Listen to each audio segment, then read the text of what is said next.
Hello everyone, welcome back to my YouTube channel study with Poonam. I hope आप सभी लोग अच्छे होंगे और अपनी पढ़ाई को बेहतरीन तरीके से कर रहे होंगे। आज के इस वीडियो में हम ईवीएस के महत्वपूर्ण टॉपिक पक्षी पर बात करेंगे, जो सीटेट के लिए अत्यंत महत्वपूर्ण है। यहाँ से एक या दो क्वेश्चन अवश्य ही पूछा जाता है। यह पक्षी जो है एनसीईआरटी के ईवीएस चैप्टर में दिया हुआ है। तो चलिए देखते हैं। एनसीईआरटी में दिया गया है, बूझो और पहचानो करके बच्चों से पूछा है एक पहेली के रूप में कि एक पक्षी ऐसा जिसकी दुम पर पैसा, सिर से दुम तक दिखे नीला ही नीला। बच्चों से संकेत करके पूछा गया है कि वह हमारा राष्ट्रीय पक्षी है। तो आप बताइए वह कौन सा पक्षी है। एक पक्षी ऐसा जिसकी दुम पर पैसा, सिर से दुम तक दिखे नीला ही नीला। तो संकेत में पूछा वह हमारा राष्ट्रीय पक्षी यानी मोर है। वह मोर है। देखते हैं राष्ट्रीय पक्षी नेशनल बर्ड के बारे में। 26 जनवरी 1963 को मोर को भारत का राष्ट्रीय पक्षी घोषित किया गया। ऐसे भी पूछ सकता है आपको कि आपसे कि मोर को भारत का राष्ट्रीय पक्षी किस वर्ष घोषित किया गया। तो आपको बताना है 26 जनवरी 1963 को मोर को भारत का राष्ट्रीय पक्षी घोषित किया गया। मोर को संस्कृत भाषा में मयूर के नाम से जाना जाता है। इसका जंतु वैज्ञानिक नाम है पाओ क्रिस्टेटस होता है। मोर का वैज्ञानिक नाम पाओ क्रिस्टेटस होता है। नेक्स्ट है बसंत गौरी। बसंत गौरी एक पक्षी होती है। बसंत गौरी गर्मियों में टुक टुक करती है, पेड़ के तने में गहरा छेद बनाकर उसमें अंडे रखती है। तो आपसे एग्जाम में ऐसे पूछ सकता है कि वह कौन सी पक्षी है जो पेड़ के तनों में गहरा छेद बनाकर उसमें अंडे रखती है। तो आपको बताना है वह है बसंत गौरी। बसंत गौरी की तरह कठफोरवा पक्षी भी पेड़ के तने में अपना घोंसला बनाता है। नेक्स्ट है शकरखोरा। शकरखोरा या सूर्य पक्षी, जिसे सनबर्ड भी कहते हैं।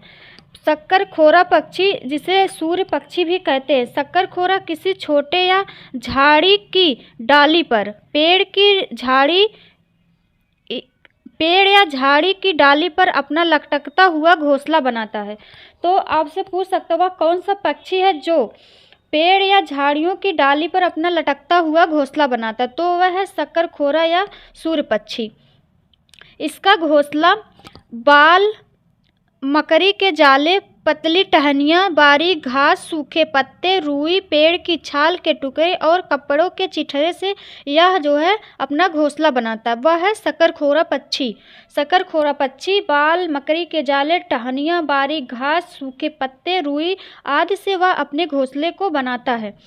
नेक्स्ट है चील, बाज और गिद्ध। चील, बाज और गिद्ध मनुष्य से 4 गुना अधिक दूर तक देख पाते हैं। यह मनुष्य से 4 गुना अधिक देखते हैं। आपसे पूछ सकता है कि कौन सा पक्षी मनुष्य से 4 गुना देखता है। तो है चील, बाज और गिद्ध। चील की पूँछ खाँचे वाली होती है। चील की जो पूँछ होती है वो खाँचे वाली होती है। गिद्ध मरे हुए जानवरों को खाकर जगह साफ कर देता और आकाश में ऊंचाई पर उड़ता है। तो आपसे पूछ सकता है वह कौन सा पक्षी है जो आकाश में बहुत ऊंचाई पर उड़ता है। तो वह है गिद्ध। जमीन पर पड़ी हुई चीज को चील को 2 से 3 किलोमीटर की दूरी से ही दिखाई दे जाता है। तो आपसे पूछ सकता है वह कौन सी पक्षी है जिसको जमीन पर पड़े सामान वह 2 से 3 किलोमीटर की ऊंचाई से देख सकता है। तो वह है चील। नेक्स्ट है दार्जिलिंग चिड़िया, जिसे टेलर बर्ड कहते हैं। इसके नाम से ही स्पष्ट है टेलर बर्ड। टेलर का मतलब होता है कपड़े को मतलब सिलकर। तो यह पक्षी भी वैसे है। दार्जिलिंग चिड़िया अपनी नुकीली चोंच से पत्तों को सी लेती है, मतलब वो पत्तों को सिलती है और उसमें एक थैली सा आकार बना देती है और उसमें अंडे देती है। तो आपसे पूछ सकता है वह कौन सी चिड़िया है जो पत्ते को सिलकर थैली नुमा घोंसला बनाती है। तो वह है दार्जिलिंग चिड़िया। नेक्स्ट है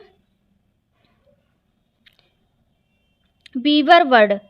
बीबर पक्षी जो होता है, नर बीबर अपने अपने घोंसले बनाते। कई नर बीबर पक्षी मिलकर अपने अपने घोंसले बनाते हैं और मादा बीबर उन सभी घोंसलों को देखती है और फिर उनमें से जो उस घोंसला सबसे ज़्यादा पसंद आता है उसको, जो मादा बीबर होती है, मादा बीबर को जो घोंसला सबसे ज़्यादा पसंद आता है उसमें ही वह अंडे देती है। तो आपसे यह पूछता है कि नर नर बीबर पक्षी घोंसला बनाता है कि मादा, तो आपको बताना है कि नर बीबर पक्षी अपना घोंसला बनाता और मादा उन घोंसले को सिलेक्ट करती, सबसे अच्छा जो होता है उसी में ही वह अंडे देती है। नेक्स्ट है फाख्ता पक्षी। फाख्ता पक्षी जो है यह कैक्टस कांटों के बीच में और मेहंदी की मेड़ पर अपना घोंसला बनाता है। तो इसमें पूछता है कि वह कौन सा पक्षी है जो कांटों के बीच कैक्टस और मेहंदी के मेड़ पर अपना घोंसला बनाता है, तो वह है फाख्ता पक्षी। नेक्स्ट है उल्लू। उल्लू अपनी गर्दन पीछे तक घुमा सकता है और उसकी आंखें मानो की तरह सामने की ओर होती है। तो एक बार क्वेश्चन पूछा था कि वह कौन सा पक्षी है जो झटके से अपना सिर पीछे कर सकता है, तो उसमें सब लोग मतलब उल्लू को ऑप्शन में टिक किए थे, जो कि गलत था। उल्लू जो है अपनी गर्दन को पीछे तक घुमा सकता लेकिन झटके से नहीं घुमाता, वो घुमा सकता लेकिन झटके से नहीं घुमाता है। तो पूछेगा उल्लू जो है, उल्लू अपनी गर्दन पीछे तक घुमा सकता है, उसकी आंखें मानो की तरह सामने की तरफ होती हैं। आगे है मैना। मैना जो है, मैना का चिड़िया झटके से अपनी गर्दन आगे पीछे करती है। तो यही क्वेश्चन पूछा था, वह कौन सी पक्षी है जो झटके से अपना गर्दन पीछे करती है, तो वह मैना है, ना कि उल्लू। उल्लू जो है मतलब अपना गर्दन पीछे तक करता है लेकिन झटके से नहीं करता है, इन दोनों में यही अंतर है। जो मैना जो है अपनी गर्दन को पीछे झटके से करती है, आगे पीछे करती है, और उल्लू जो है अपनी गर्दन को पीछे तक घुमा सकता है। नेक्स्ट है कलचिड़ी, इंडियन रॉबिन। इंडियन रॉबिन जो होता है यह पत्थरों के बीच अपना घोंसला बनाती है। उनके घोंसले में पौधों की नाजुक टहनी, जड़, ऊन, बाल, रुई सब बिछा रहता है। जो वो लोग घोंसला बना करके उसमें जो बहुत मुलायम जैसे टहनी हो गई और उसके पत्ते हो गए, जड़ें जो बहुत मतलब सॉफ्ट होती हैं, ऊन, रुई और बाल सब लाके वो नीचे अच्छे से बिछा लेती हैं कलचिड़ी जो होती हैं। और यह छोटे छोटे कीड़ों को खाती हैं। कलचिड़ी जो होती है छोटे छोटे कीड़ों को खाती है, इनकी चोंच अंदर से लाल होती है। नेक्स्ट है कौवा। कौवा, कौवे के घोंसले में लोहे के तार और लकड़ी की टहनियाँ जैसी चीज़ें भी होती हैं। कौवा जो अपने घोंसले को लोहे के तार और लकड़ी की टहनियों से बनाता है।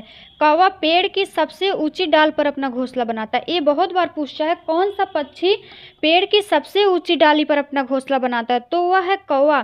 कौवा जो होता है पेड़ की सबसे ऊंची डाली पर अपना घोंसला बनाता है। कोयल अपना घोंसला नहीं बनाती है, वह कौवे के घोंसले में अंडे देती है। ये भी पूछता है कि वह कौन सी पक्षी जो अपना घोंसला नहीं बनाती, तो वह है कोयल। कोयल अपना घोंसला नहीं बनाती लेकिन वह कौवे के घोंसले में अंडे देती है। कौवा अपने अंडों के साथ साथ कोयल के अंडे को भी सेता है। कोयल जो होती है अंडे देकर उड़ जाती है और वह कौवा उस अंडे को अपना अंडा समझकर अपने अंडे के साथ साथ उसको भी सेता है। नेक्स्ट है गौरैया। गौरैया पक्षी। गौरैया पक्षी अलमारी के ऊपर आईने के पीछे अपना घोंसला बनाती है। तो आपसे पूछ सकता वह कौन सी पक्षी है जो अलमारी के पीछे और आईने के पीछे अलमारी के ऊपर अपना घोंसला बनाती है, तो वह है गौरैया। गौरैया पक्षी जो दिल्ली में सामान्य रूप से दिखाई देती थी, परंतु अब इस चिड़िया के बारे में जागरूकता बढ़ाने हेतु एक विशेष दिन मनाया जाता है, क्योंकि शहरीकरण के कारण यह दुर्लभ हो गई हैं। अब गौरैया पक्षी दुर्लभ पक्षी के रूप में दिखाई देती है, मतलब बहुत ना के बराबर दिखाई देती है। तो विश्व गौरैया दिवस, वर्ल्ड गौरैया डे 20 मार्च को मनाया जाता है। 20 मार्च को गौरैया डे मनाया जाता है। 2022 की थीम है I love sparrow. I love sparrow. विश्व गौरैया दिवस 20 मार्च को मनाया जाता है और 2022 की थीम है आई लव स्पैरो। नेक्स्ट है कबूतर, पिजन। कबूतर पुराने मकान या खंडहर में घोंसला बनाते हैं। तो आपसे पूछ सकता है वह कौन सा पक्षी है जो पुराने मकान और खंडहर में अपना घोंसला बनाता है, तो वह कबूतर। कौवे, गिलहरी, बिल्ली, चूहा मौका देखते ही अंडे चुरा लेते हैं। कबूतर के जो अंडे होते हैं, कौवे, गिलहरी, बिल्ली, चूहा, ये चुरा लेते हैं। कई बार तो ये उनका घोंसला भी तोड़ देते हैं। तो जो है कबूतर पक्षी के बारे में है कि मकान या खंडहर में अपना घोंसला बनाती। कौवा, गिलहरी, बिल्ली, चूहा मौका देखते ही अंडे को चुरा लेते हैं और इसका घोंसला भी तोड़ देते हैं। तो आज के पक्षी से महत्वपूर्ण पक्षी का महत्वपूर्ण टॉपिक हम लोग देख लिए। अब अगले वाले टॉपिक में जो इसका नेक्स्ट वीडियो होगा उसमें हम पक्षियों के चोंच देखेंगे, क्योंकि पक्षी के साथ साथ चोंच भी बहुत महत्वपूर्ण है। कभी कभी क्वेश्चन पूछता है कि वह कौन सी पक्षी है जो शिकार को अपने चोंच से करता है, पंजे से करता है। तो ऐसा ही अगला टॉपिक हम लोग का होगा चोंच। तो ये आज का महत्वपूर्ण टॉपिक था। अगर आप लोग को वीडियो अच्छी लगे तो चैनल को सब्सक्राइब, वीडियो को लाइक शेयर करना ना भूलें। हम लोग आगे ही ऐसे महत्वपूर्ण टॉपिक और इनके प्रश्नों के बारे में बात करेंगे। धन्यवाद।